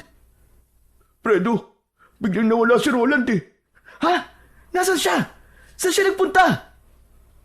Pero dahil narinig namin ang sigaw ng matandang namumuno sa kanila, napilitan kaming tumakbo at iniwan namin si Roland. Habulin sila! Huwag niyo silang hahayaan na makatakas! Ayun na sila, Soren! Bilis! Bilis naman tumakbo! Halos luksuhin namin ang mga nakaharang na kahoy sa daan, makatakas lang sa mga taong humahabol sa amin. Hindi kami naghiwalay dalawa ni Zorin habang abala ang paningin ko sa pagsulyap sa paligid. Roland, nasan ka ba? Saan ka ba nagpunta? Bigla siya nawala sa likuran ko kanina eh. Hindi ko alam kung saan siya nagpunta. Doon tayo magtago, dali! Ano ba kasing nangyayari? Hindi ko alam. Basta bilisan mo tumakbo. May mga sandata sila. Papatayin nila tayo kapag naabutan nila tayo. Bilisan nyo! Mga kasama! Baka makatakas sila! Yun ang narinig kong sigaw ng matandang nangunguna sa paghabol sa amin. Mas lalo namin binilisan ng pagtakbo. Pero dahil sa mga kahoy na nakaharang sa daan, natisod kami at bumagsak kami sa lupa. Nasugatan ako sa tuhod at si Sori naman, hindi niya ako iniwan. Sige na! Tumakas ka na, Soren! Iwanan mo ako! Iligtas mo ang buhay mo! Hindi! Hindi kita iiwan dito, Fredo! Huli na para tumakbo. Dahil napalibutan na kami ng mga lalaking may dalang sandata. Itinutok nila sa amin ang sibat. Subukan yung tumakbo. Kung hindi, yun na rin ang magiging katapusan ninyo. Nagkatinginan kaming dalawa ni Zorin. Itinaas namin ang dalawa naming mga kamay bilang pagsuko. Huwag niyo po kami sasaktan. Hindi po kami lalaban sa inyo. Mabilis kaming nilapitan ng mga tauhan ng matanda at sapilitang itinayo. Anong kailangan niyo sa amin? Bitiwan niyo ako! Bitiwan niyo ako! Sige, patayin niyo na lang kami nang matapos na ang paghihirap namin. Sandali nga. Kayo ang nangahas na pumasok sa lugar na to. Maniwala po kayo. Hindi po kami masasamang tao. Akala ko lang po mga aswang kayo kaya ako tumakbo eh. Inilapit kami sa matandang nakatayo. Seryoso ang kanyang muka habang titig na titig sa akin. Dinala niyo ang lalaking yon sa demonyo. Ho? Sino po lalaki, Lolo? Teka, hindi ko po kayo maintindihan eh. Hindi ako sinagot ng matandang lalaki. Sa halip tumingin siya sa kanyang mga kasama at nagsalita. Humanap na tayo ng masisilungan at isama ang 2 binatang yan. Bilis! Bago pa sila dumating. Sino po sila? Sino po? Sumagot kayo. Saan niyo po kami dadalhin? Nakikiusap po ako, pakawalan niyo na po kami.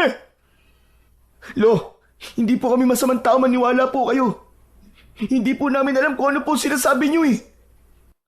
Kahit anong pagpupumiglas namin, ay hindi kami makawala sa pagkakahawak ng mga lalaki sa tigkabilaan naming mga braso.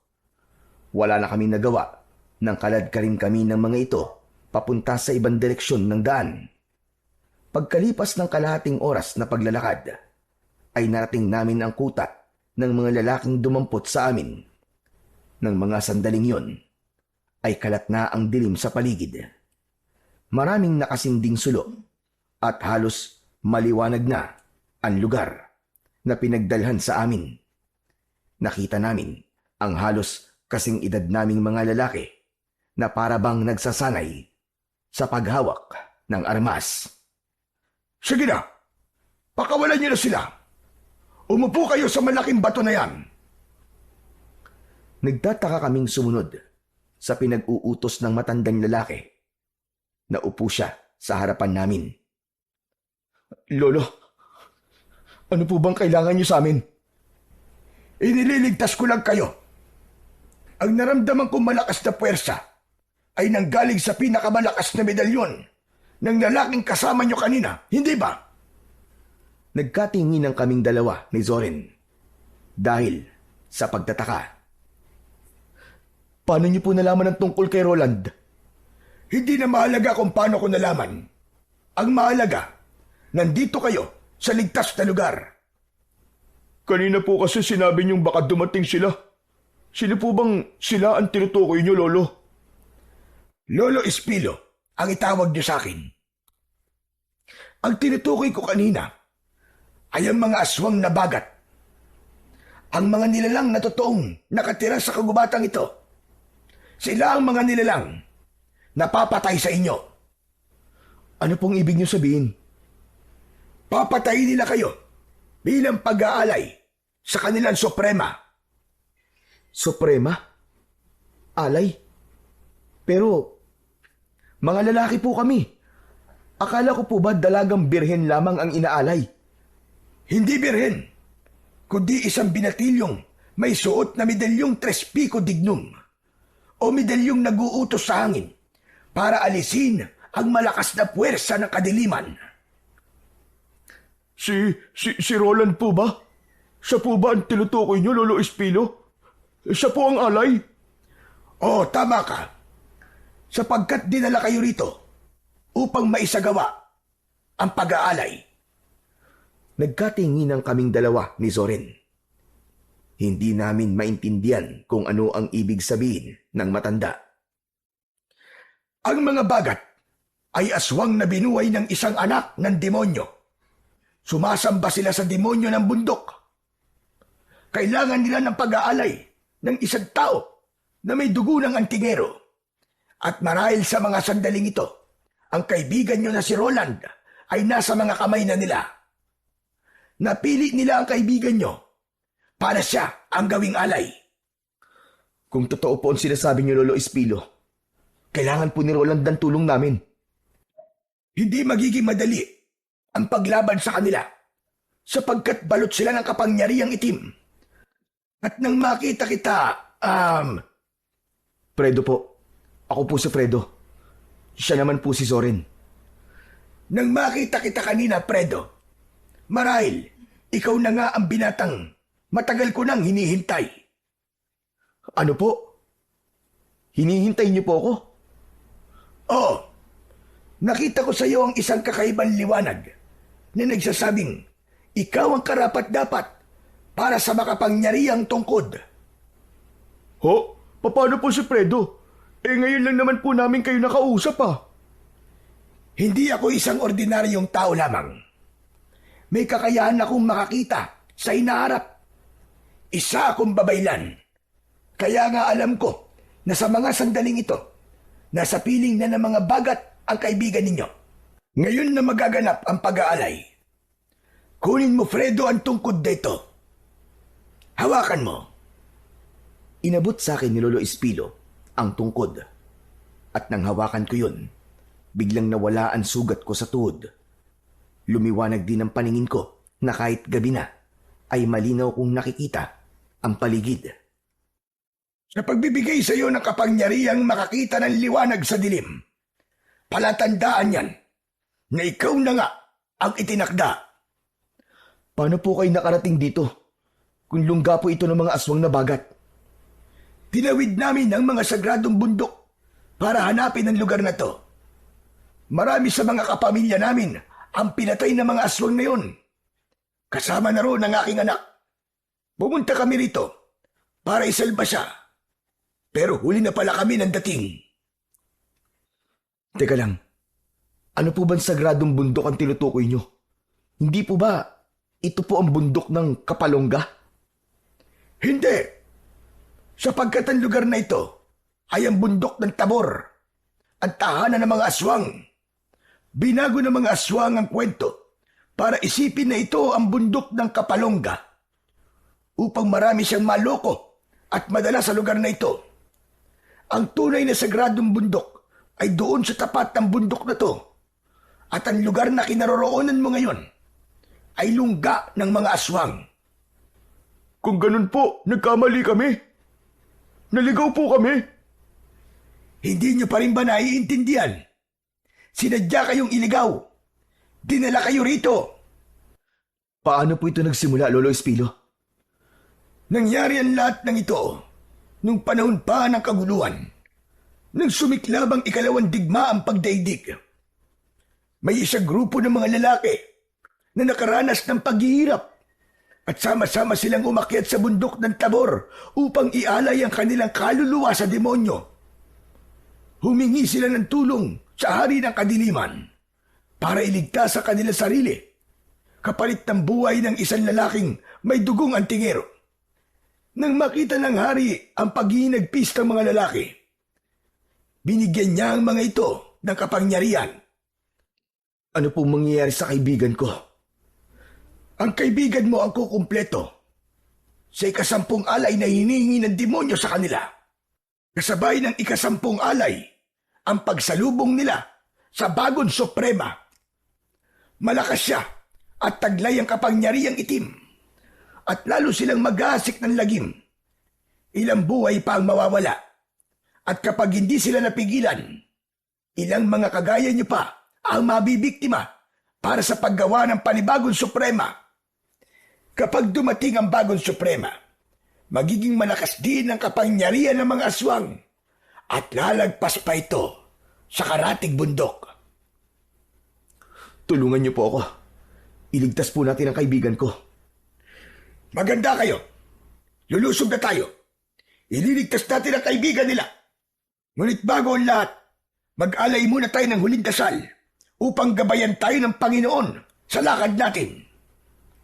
Sa pagpapatuloy ng aming pag-uusap ni na Lolo Espilo at Zorin, tumayo ang matanda at lumapit sa amin. Nagkamali siya ng taon dinala sa lugar na to, Fredo.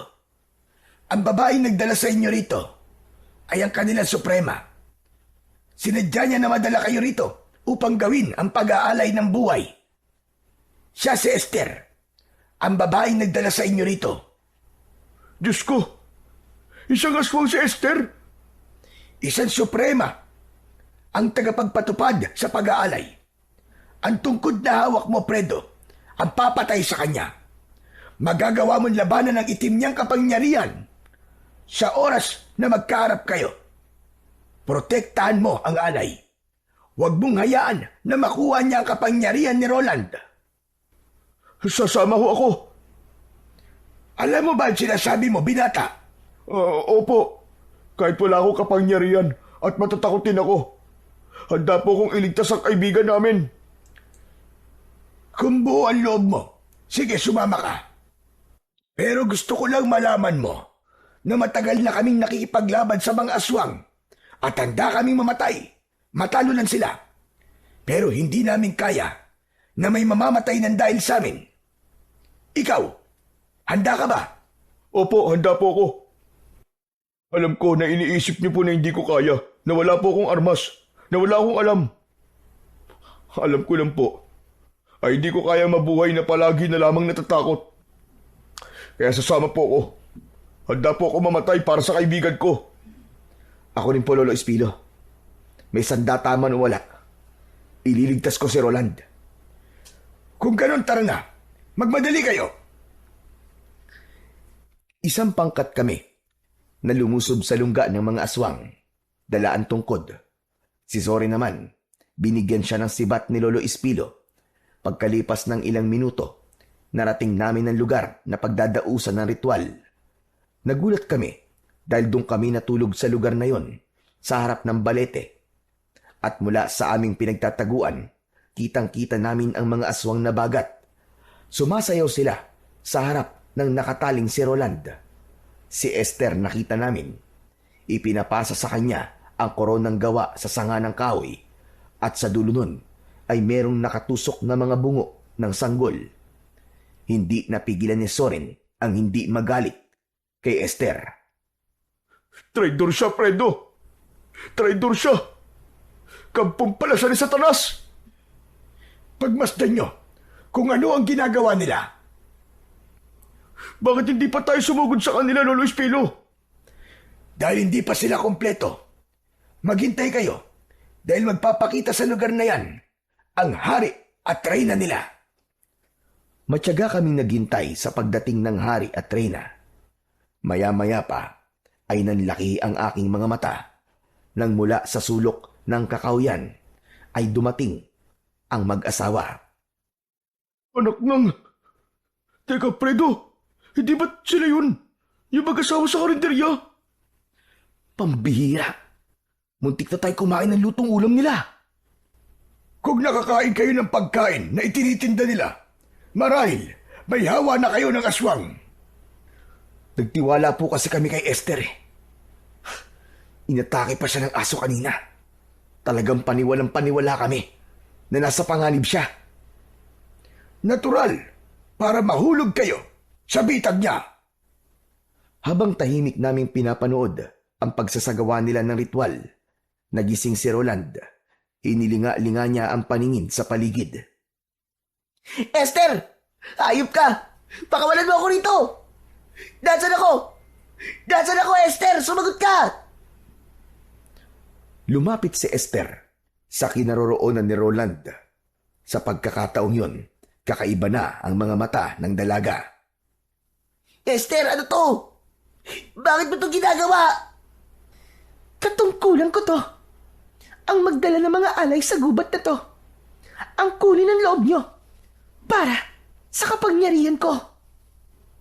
Hayop ka. Itinuring ka namin na kaibigan at higit pa sa kapatid. Paano mo nagawa sa amin to? Traitor ka! Kasalanan nyo. Kung madali kayong magtiwala. Ha! Wala kayo. Madali kayong mauto. Ang ibig mo sabihin ay nagkunwari ka lang. Arte mo lang ang lahat ng yun. Napakasama mo. Masahol ka pa sa demonyo. Kung ako lang ang kailangan mo, sana ako na lang. Hindi mo na sana dinamay pa ang mga kaibigan ko. Sino ba nagpilit na sumama rito, di ba? Si Fredo? Bakit hindi ko siya idadamay? Sa kagustuhan niya makakuha ng halamang gamot para sa nanay niya. Hindi ba't isinama niya kayo rito? Kaya, bakit ka sa akin nagagalit, ha? Pero bakit ako? Bakit ako? Dahil sa medalyon mo. Dahil sa dugong antingero mo. At sa lahat ng mga napili ko. Ikaw ang puro. At hindi ako nagkamali sa pagpili sa'yo. Hindi. Hindi, Esther. Hayop ka. Nasaan ang mga kaibigan ko? Wala na sila. Ang isipin mo yung sarili mo. Dahil iaalay na kita para sa aming Panginoon. Anong ginawa mo sa mga kaibigan ko? Hayop ka. Anong ginawa mo sa kanila? Ano? Imbis na sumagot si Esther, sinimulan na niya ang pagtaas ng punyal sa ere, habang ang kanyang alagad ay nagsimula ng sumayaw at lumika ng nakakakalabot na pag-angil. Akma sanang magpapakita ko, pero pinigilan ako ni Lolo Espilo. Teka lang, hindi pa ito tamang oras. Kailangan hugutin mo muna ang punyal bago tayo umatake. Teka, bakit kailangan po natin hintayin yun? Para mailabas ang lahat ng enerhiya ng Suprema. Wala na akong nagawa, kundi ang bumalik sa pinagtataguan namin. Maya-maya pa ay umalingaw-ngaw na ang boses ni Esther. Mahal na Panginoon ng kadiliman, tanggapin mo ang alay ko. Umanib ka sa akin. Bigyan mo kami ng lakas at kasaganaan. Ang lahat ng alagad ni Esther, pati ang mag-asawang naroroon, nagsimulang yumuko at tumayo habang nakapikit. Lumitaw ang kulay itim na usok sa paligid ni Esther. Kasunod ang pagbabagong anyo niya. Mula sa pagiging tao, lumitaw ang dalawang sungay niya sa ulo. Humaba ang mga kuko.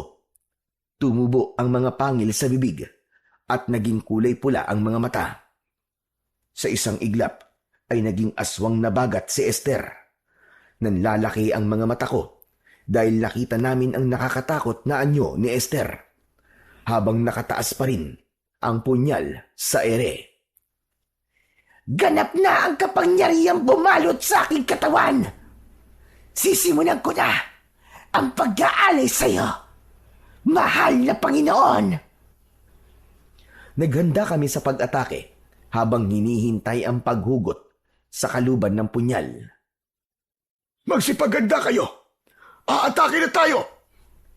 Kasabay ng pag-angil ni Esther, hinugot nito ang punyal pagkatapos ay lalapit sana kay Roland.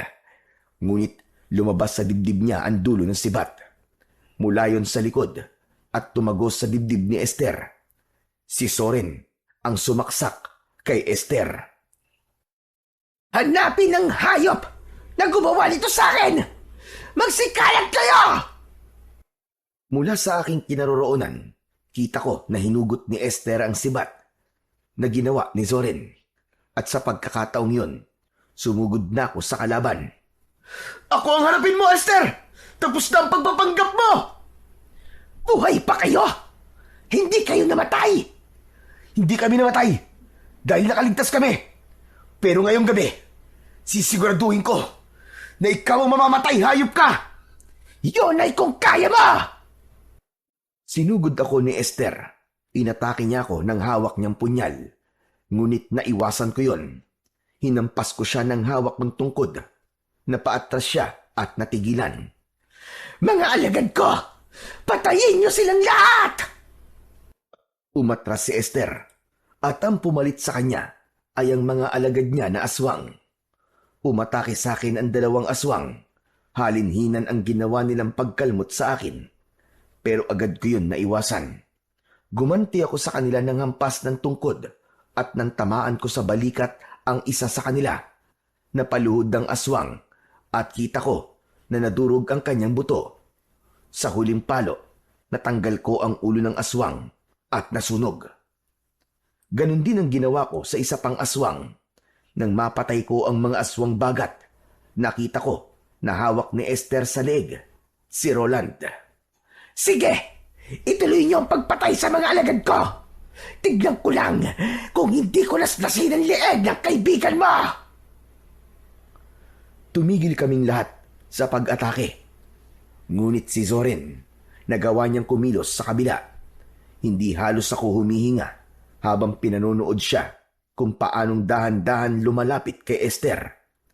Nang makahanap ng tiyempo, agad na sinunggaban ni Soren ang braso ni Esther at nagpambuno ang dalawa. Fredo! Tulungan mo si Soren! Ako na ang bahala kay Roland! Tumakbo ako kay Lolo Espilo. Bumuelo ako. Pinalo ko ng malakas ang ulo ng suprema ng mga aswang. Bumagsak siya sa lupa, kasama si Soren. Napasigaw ako nang makitang bumaon ang punyal sa braso ni Soren. Soren! Lumayo ka na sa kanya! Dalihan mo! Kasunod ng pagtalon ko ng mataas, ang pagbagsak ko sa lupa at tumama ang tungkod sa ulo ng aswang. Sumuka ng dugo si Esther, pero gumanti siya sa akin ng kalmot at suntok sa muka. Nasugatan ako, kaya napaatras ako papalayo sa kanya. Maya-maya pa, ginamit niya sa amin ang itim na kapangyarihan niya. Pamilyar sa amin ang puwersang bumalot sa aming katawan. Hindi kami makagalaw. Siguro naman, natatandaan niyo kung ano ang ginawa ko sa inyo. Hayop ka! Ikaw pala ang gumawa nun sa amin! Magbabayad ka talaga! May hangganan ng kasamaan mo, Esther! Tandaan mo yan! May hangganan ng lahat ng kasamaan mo! Napansin ko ang lahat ng mga kasama namin ay hindi makagalaw. Nagkatamaan kami ng mata ni Roland. Alam niya kung ano ang ibig kong sabihin. Lumapit sa akin si Esther. Balak niyang kunin ang tungkod ko. Ngunit napaso siya. Inulit niyang hawakan ang tungkod. Ngunit sa pagkakataong yun, dumikit ang kanyang kamay sa tungkod ko. Roland! Gawin mo na! Utusan mo ang medalyon! Sa bisa ng aking medalyon, espiritu at ng hangin, tanggalin sa aming lahat ang kapangyarihang itim na bumabalot sa amin! Lumakas bigla ang ihip ng hangin. Namatay ang mga apoy. Natira lang ay ang siga sa gitna. Sinabayan ko naman yon ng pagtawag sa bisa ng tungkod. At sa bisa ng kapangyarihan ng tungkod, sunugin ang katawan ng nilalang na ito! Nagkikikisay ang katawan ni Esther. Maging ang natitirang mga aswang na naroroon, na wala rin ng puwersang pumipigil sa aming katawan. Kanya-kanyang dampot ng sibat ang mga tao at sinaksak nila ang mga aswang. Bumagsak ang mga ito sa lupa habang nagkikikisay at bumubula ang bibig. Hindi kayo magtatagumpay! Hindi kayo magtatagumpay! Ang masasamang nilalang na kagaya mo, ang hindi magtatagumpay! Magsama-sama na kayo ng mga kapwa mo demonyo sa impyerno! Ngunit sinubukan ng magulang ni Esther na pigilan ako. Ngunit malakas kong ipinalo ang tungkod sa katawan nila. Isinunod ko si Esther. Nasunog siya. Yumanig ang buong paligid. Gumuho ang puno na pinagtalian kay Roland at ganun na lang ang panlalaki ng aming mga mata nang lumabas mula sa puno ang malaking aswang na bagat. Huwag kayong matakot! Lalabanan natin siya! Sama-sama kaming pumwesto sa harapan ng malaking aswang. Sabay naming itinaas ni Roland ang sandata namin. Sa isang iglap, nagkaroon ng apoy ang sandata namin at inatake namin ang malaking aswang. Tumama ang aking tungkod sa tuhod nito. Napaluhod siya sa lupa at lumikha pa yun ng pagyanig. Ang medalyon naman ni Roland, itinapat niya sa ulo nito. At ang pinakahuli, ginamit ni Zorin ang punyal ni Esther. Nilaslas niya ang leeg ng malaking aswang. Bumagsak ito sa lupa hanggang sa masunog ang katawan nito at maging abo. Sa awa ng Diyos, tuluyan na nating nabura ang lahi ng mga aswang na yun sa mundong ito. Matatahimik na ang kaluluwa ng aking anak, maging ng mga nabiktima ng mga aswang na yun. Maraming salamat po sa tulong niyo sa amin, Lolo Espilo. Hindi po namin kayo makakalimutan. Ako naman ay nagpapasalamat sa inyong lahat. Lalong-lalo na sa inyo, mga kaibigan ko. Soren, Fredo, kundi dahil sa inyo, baka patay na ako ngayon. Pero totoo niyan, ako talaga nagligtas sa'yo, Roland eh. Di ba nakita mo, umikot pa nga ako sa likod ng puno. Nilabanan ko nga, pati takot ko eh. Ang galing ko, di ba? Oo na. Salamat. Ang kulit mo. Sabay gulo ni Roland sa buhok ng kaibigan namin na si Zorin. Hindi rin ako makapaniwala na magagawa ni Zorin ang bagay na yon dahil siya talaga ang matatakotin. Tama ang sinabi niya. Nilabanan niya ang sariling takot para sa amin na mga kaibigan niya dahil sa pagmamahal niya sa amin. Mas nanaig ang kanyang kagustuhan na mailigtas si Roland. Bueno, natapos na ang pag-aasik nila ng lagim.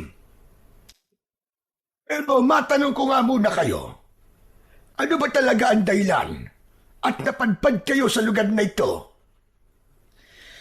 Ang totoo po niyan, Lolo Espilo nagpunta po kami rito para po sa turmeric na gamot kay nanay upang mapigilan po ang pagkalat ng kanser sa katawan niya.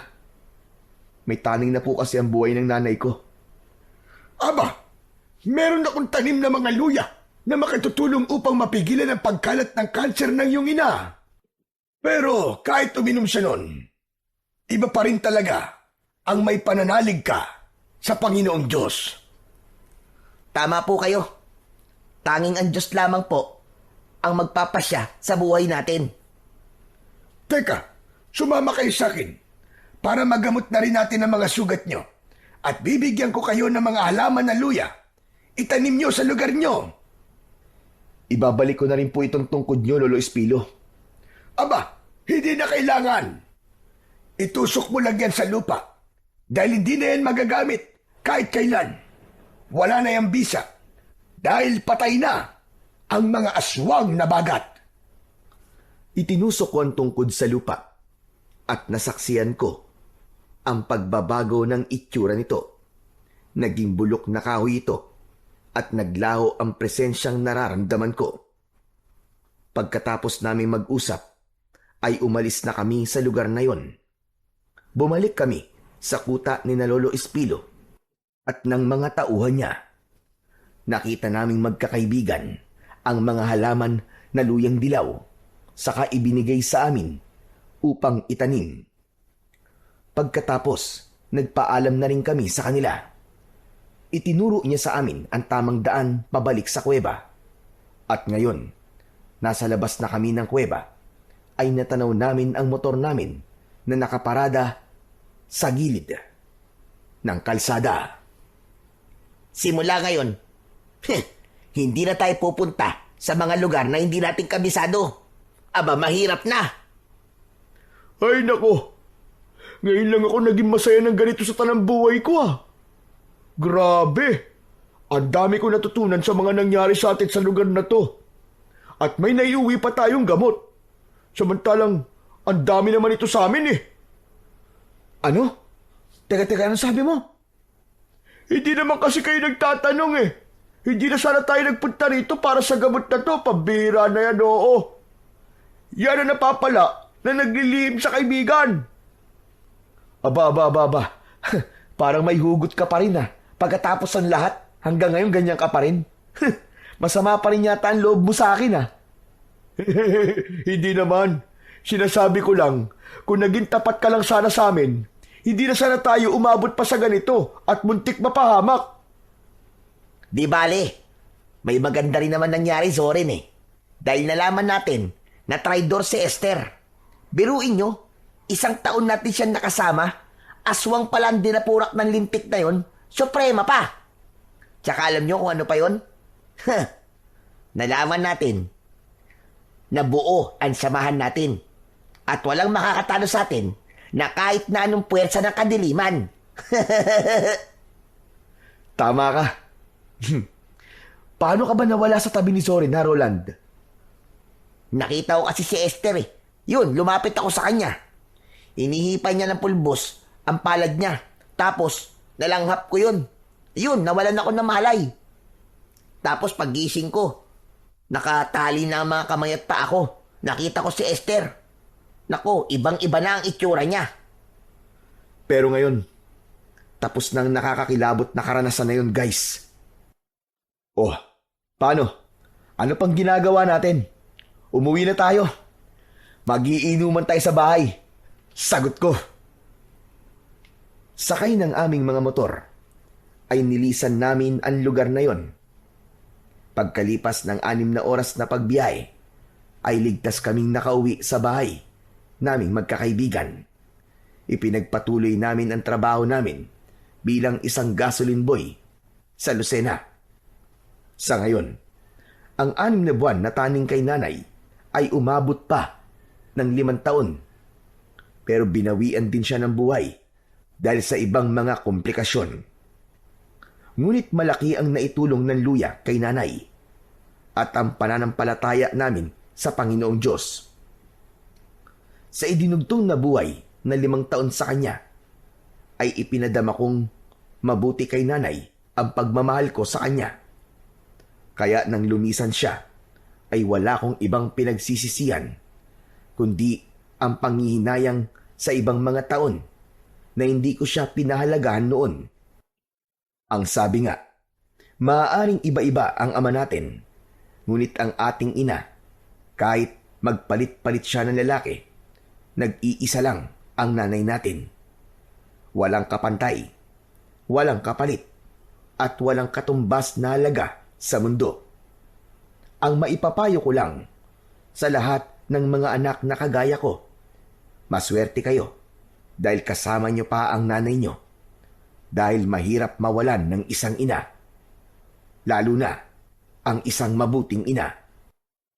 Kaya habang buhay pa siya, huwag nating palampasin ang bawat sandali na ipadama sa ating nanay ang pagmamahal natin. Natutunan ko sa mga kaibigan ko na mahalaga pa rin ang tiwala at hindi magsisinungaling. Dahil sa bandang huli, sila ang tutulong sa atin sa oras ng kagipitan. Ang kwentong inyong napakinggan ay nagpapatunay na hindi kayang talunin ng kahit na anong dilim o panganib ang totoong pagsasamahan. Sa bawat unos na kanilang hinarap, lalong tumibay ang kanilang tiwala at pagmamahal sa isa't isa. Ang mga pagsubok ay nagsilbing apoy na naglinis sa kanilang puso, nagpapatunay na ang pagkakaibigang totoo ay mananatiling matatag, liwanag sa gitna ng kadiliman, at lakas sa oras ng kahinaan.